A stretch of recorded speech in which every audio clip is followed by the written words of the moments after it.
नमस्कार, मैं हूं बिलाल मलिक और आप देख रहे हैं लोकमंच। किसानों का आंदोलन लगातार जारी है। 24 दिन बीत चुके हैं, लेकिन सरकार की तरफ से कोई ठोस कदम नहीं उठाया गया। लगातार किसान सरकार से कृषि बिल को वापस लेने की मांग पर अड़े हुए हैं और कई राज्यों के किसान लगातार सरकार के खिलाफ सड़कों पर उतरकर विरोध प्रदर्शन कर रहे हैं। लेकिन सरकार ने अभी तक कृषि बिल को लेकर कोई कदम नहीं उठाया। लेकिन सरकार ने कहा है किसानों से कि जो आपकी मुख्य मांग है उसको मानने के लिए सरकार तैयार है, लेकिन किसान सरकार से मांग कर रहे हैं कि कृषि बिल को वापस लिया जाए। इसी पर विस्तार से बातचीत करेंगे, खास चर्चा करेंगे। मेरे साथ पंडित योगेंद्र तिवारी, नेता बीजेपी, मेरे साथ जुड़ रहे हैं। बीजेपी में यहां पर बीजेपी का पक्ष रखेंगे। योगेंद्र तिवारी जी, आपका बहुत बहुत स्वागत है लोकमंच पर।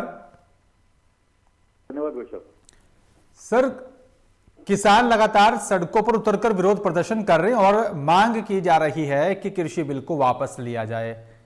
सरकार की तरफ से कोई ठोस कदम नहीं उठाया जा रहा। क्या लगता है आपको, समस्या का समाधान कैसे और कब होगा? पहली बात तो बिलाल भाई साहब, मैं एक चीज आपको कहना चाहूंगा जी।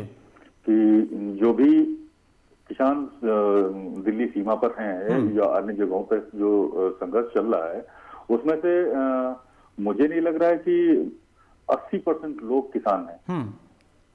किसान और किसान पेशे से जुड़ना एक अलग अलग चीजें हो जाती हैं।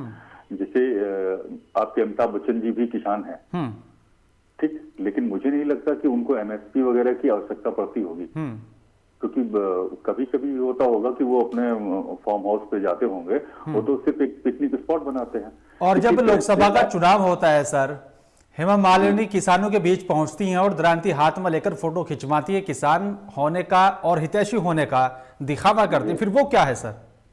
हाँ, ये बात आप दूसरे वे में ले जा रहे हैं। मैं दूसरी बात कर रहा था। मैं ये कह रहा था कि एक कैटेगरी किसानों की हो गई अमिताभ बच्चन जी जैसी, और एक कैटेगरी हो गई जो आम किसान, जो हिंदुस्तान का 80% आबादी है, वो जो हमारे जो पूरे भारत की जो जनसंख्या है उसमें से 80% आबादी मुख्यतः किसान है। और किसान ही इस पूरे समाज की रीढ़ है। और रीढ़ आप नीचे उतर के देखिए, और मुझे नहीं लगता कि कोई भी किसान असंतुष्ट होगा। और जो भी किसान असंतुष्ट दिख रहे हैं वो भ्रमित है, क्योंकि अशिक्षा के कारण भ्रमित हैं। उनको मालूम ही नहीं है कि योगेंद्र तिवारी जी, फिर वो कौन लोग हैं जो वहां पर दिल्ली की सीमाओं पर डटे हुए हैं, कड़कड़ाती ठंड में सड़कों पर खुले आसमान के नीचे, जो सरकार से मांग कर रहे हैं? फिर वो कौन लोग हैं? वो मैं वही तो बता रहा हूँ आपको। वो दो तरह के लोग हैं। उसमें से कुछ लोग तो भ्रमित लोग हैं, और जो किसी लालचवश वहां पड़े हुए हैं, और उनका आर्थिक स्तर इतना गड़बड़ है कि वो उस थोड़ा सा लालच में आकर के वहां हैं। और कुछ लोग ऐसे हैं जिनकी राजनीतिक विरासत बिल्कुल खत्म हो गई है। वो लोग अपनी उसी राजनीतिक जमीन को वापस पाने के लिए वहां पर पड़े हुए। क्या आपका ये कहना है, क्या यह मान लिया जाए कि आप ये कह रहे हैं कि वो भोले भाले किसान हैं, या फिर उनको बहला फुसलाकर वहां पर लाया गया है? जी बिल्कुल। कौन अपनी सियासत को चमकाने की कोशिश कर रहा है, क्या खुल के बताएंगे आप सर? बिल्कुल, इसमें बताना क्या है, इसमें जैसे कांग्रेस, सपा और इस टाइप के ही लोग हैं। आप ये लोग समर्थन कर रहे हैं उनका। तो लेकिन सर, अगर किसान वाकई में मांग कर रहा है, ये किसान दिल्ली की सड़कों पर ही नहीं है, कई ऐसे राज्य हैं सर जहां पर सड़कों पर किसान उतरकर विरोध प्रदर्शन कर रहा है और मांग कर रहा है सर। फिर वो कौन लोग हैं? इसमें हरियाणा, पंजाब, राजस्थान, उत्तर प्रदेश, कई ऐसे राज्य हैं जहां से किसान पहुंच रहे हैं और वहां पर भी लगातार प्रदर्शन हो रहा है।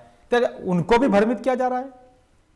भाई साहब, मैं यही तो मैं कह रहा हूं कि वो लोग हैं कौन, उनके साथ कौन से लोग हैं, किसके समर्थन में वो आ रहे हैं। आपको अभी मैं काफी डिबेट आप जैसे ही लोगों की देखता हूं, और खासकर बिलाल भाई, मैं आपको भी देखता रहता हूं, तो मुझे लगता है कि जितने भी आप डिबेट कर रहे होंगे किसानों से, अगर वहां पे करें जाकर के, तो उनको मालूम ही नहीं है कि कृषि बिल है क्या, और वो किसका विरोध करने आए हैं और क्यों आए हैं, यही नहीं मालूम है।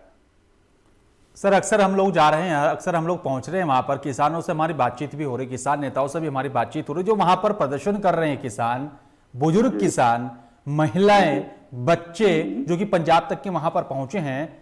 सबको पता है सर, कृषि बिल को लेकर सीधा साफ तौर पर उनका कहना है कि कृषि बिल को वापस लिया जाए, आने वाले वक्त में उनको नुकसान होगा, पूंजीपति को फायदा पहुंचाया जाएगा, फिर कहां रह जाता है कि उनको पता नहीं है। अभी थोड़े दिन पहले माननीय नरेंद्र मोदी जी ने बनारस से कहा था, अपने उद्बोधन में कहा था कि ये पहला वाकया है कि पहले होता था कि जब कोई कृषि कानून आता था और लागू कर दिया जाता था, उसके परिणाम देखे जाते थे और तब उसका विरोध किया जाता था। और ये पहला वाकया है कि जब कोई कानून लागू, अभी कुछ एक राज्यों में लागू भी नहीं हुआ है और फिर उसके भविष्य के परिणामों को देख करके लोग कह रहे हैं सर लागू तो किया जाएगा ना, कुछ राज्यों में तो लागू कर दिया गया और जहां पर लागू नहीं हो तो लागू होगा ना सर। अगर किसी चीज को बनाने की कोशिश की जा रही है तो लागू तो किया जाएगा। तो उसके भविष्य के परिणाम आप पहले से कैसे साबित कर सकते हैं? आप उसका भविष्य कैसे देख सकते हैं भाई साहब? जो लोग कह रहे हैं कि उसका भविष्य ये होगा, किसानों को नुकसान होगा, किसानों की जमीन चली जाएगी और किसानों के हाथ में कुछ नहीं बचेगा, सब कुछ प्राइवेट सेक्टर में चला जाएगा। आप खुद ही बताइए कि प्राइवेट सेक्टर में चला जाएगा तो हमें तो सबसे अच्छी चीज है कि एक मौका मिलेगा कि हम बार्गेनिंग कर सकते हैं। ऐसे सरकार ने मान लिया 1765 का रेट तय किया गेहूं का, तो 1765 में ही देना है और हो सकता है मुझे 2000 का रेट मिल जाए बार्गेनिंग करने में, तो उसमें फायदा रहेगा, किसमें फायदा रहेगा? और अगर खरीदार सर ये कहता है कि 1100 रुपए के दाम से मैं खरीदूंगा, फिर क्या होगा सर? उसी को लेकर के तो मांग की जा रही है कि नहीं, एमएसपी पे कानून बनाया जाए और बिल को वापस लिया जाए। तो सरकार कहां जा रही है सर? सरकार तो एमएसपी तो लगातार रहेगी ना, एमएसपी कहां खत्म कर रही है सर? लेकिन आपने भी देखा होगा सर, धान की खरीद अभी चल भी रही है। कितने शहरों में, कितनी मंडियों में एमएसपी के हिसाब से खरीदा जा रहा है? देखा सर आपने पहुंच के? देखा जाकर आपने मंडियों का हाल सर? सर मैंने अपना खुद का बेचा है, मैंने अपना खुद का भी धान बेचा है सर, एमएसपी पे ही बेचा है। हाँ, सिर्फ ये है कि जो धान और गेहूं में थोड़ा सा अंतर हो जाता है। गेहूं हर 5 से 6 किलोमीटर पे उनके खरीद केंद्र होते हैं और धान में क्योंकि इसकी प्रोसेसिंग जो प्रक्रिया है वो थोड़ा सा लेंदी होती है और थोड़ा सा कठिन होती है, इस वजह से लोग इसके सेंटर्स नहीं लेते और इसको प्रोसेस करने का जहमत नहीं उठाते, इसलिए इसके सेंटर्स कम है। हाँ, ये किया जाना चाहिए कि इसे सेंटर्स बनाए जाने चाहिए ताकि आम आदमी को भी इसका अच्छा सा लाभ। ठीक है सर, लेकिन योगेंद्र तिवारी सवाल एक सीधा सा है कि आखिरकार जो गाजीपुर और सिंगू बॉर्डर पर और भी कई ऐसे बॉर्डर हैं, ऐसे शहर जहां पर किसान प्रदर्शन कर रहे हैं, उसको खत्म कैसे किया जाए? जो किसान समझ नहीं पा रहे हैं उनको कैसे समझाया जाए और जिन किसानों को भ्रमित किया जा रहा है उनको भी कैसे समझाया जाए, उसको लेकर सरकार क्या कदम उठा रही है? सर उसको तो लेकर के मुझे लग रहा है कि योगी जी जैसा कोई फार्मूला तय किया जाना चाहिए। योगी जी जैसे लोगों को और अमित शाह जी जैसे लोगों को बीच में आना चाहिए और किसानों को समझाना चाहिए और जो किसानों को भ्रमित कर रहे हैं उनको भी समझाना चाहिए। प्रधानमंत्री जी वर्चुअल संवाद मध्य प्रदेश के किसानों से करते हैं। गाजीपुर और सिंगू बॉर्डर पर जो किसान प्रदर्शन कर रहे हैं उनसे कोई संवाद नहीं किया जा रहा। अगर सरकार सीधा संवाद करे और जो समझ नहीं पा रहे हैं किसान, उनको समझाने की कोशिश की जाए कि उनको इस तरह से भ्रमित किया जा रहा है, ये सरकार की तरफ से ये बिल इसलिए लाया गया, तो क्यों नहीं किसान समझेंगे सर, अगर वाकई में इतना अच्छा बिल है? तो जहां तक मेरी जानकारी है कि अभी कुछ एक समय पहले, शायद आपको भी जानकारी हो, अभी कुछ समय पहले ही अमित शाह जी की ओर से एक प्रस्ताव गया था सिंगू बॉर्डर पे कि माननीय प्रधानमंत्री जी आपसे आमने सामने वार्ता करना चाहते हैं। तो वो आमने सामने वार्ता करने के जब माननीय प्रधानमंत्री जी तैयार थे तो फिर मुझे नहीं लगता कि इनको वार्ता करने जाना चाहिए था और उसमें से फिर किसानों ने वो अजीब शर्तें रखनी चालू कर दी, तो उससे फिर मामला खत्म हुआ।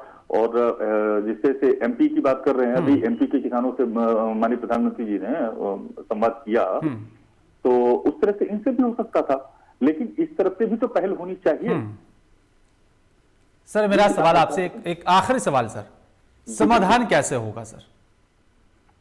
समाधान के लिए मैंने बताया तो अमित शाह जी और योगी जी जैसे लोगों को इस पे लगाया जाए और ये दोनों लोग अपने कार्यक्रम चालू करें और जो भटके हुए किसान हैं उनको समझाने का और जो भ्रमित कर रहे हैं और बहुरूपीय जो किसान हैं उनको सुधारने का काम अगर इन दोनों लोगों को दे दिया जाए तो जल्दी से खत्म। ठीक है सर, उम्मीद करते हैं कि किसानों की समस्या का समाधान हो और सरकार कुछ इस तरह से कदम उठाए ताकि इस आंदोलन को खत्म किया जाए। शुक्रिया सर आपका, आपने कीमती वक्त निकाला, विस्तार से बातचीत करने के लिए बहुत बहुत धन्यवाद आपका।